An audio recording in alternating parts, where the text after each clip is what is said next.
আসসালামু আলাইকুম। আপনাদেরকে সবসময় নতুন কিছু দেখায় রাখি। আজকে একটু নতুন কিছু আপনাদেরকে দেখাবো।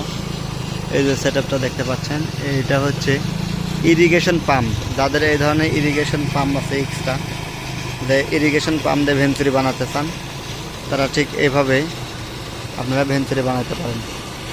ঠিক এইভাবে আমি আপনাদেরকে একটু দূর থেকে পুরোটা দেখানোর চেষ্টা করি।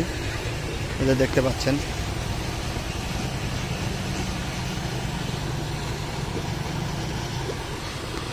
একটু আউট ভিউটা দেখাই যেন আপনারা ভালো বুঝতে পারেন। এই যে জাস্ট পুরো সেটআপটা এইরকম।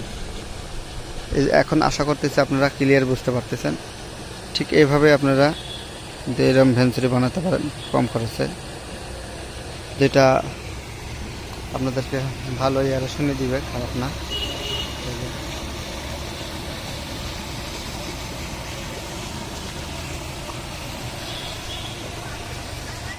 টিএম এগ্রো অ্যান্ড ফিশারিজ বাংলাদেশের কৃষি এবং কৃষকের কথা তুলে ধরে।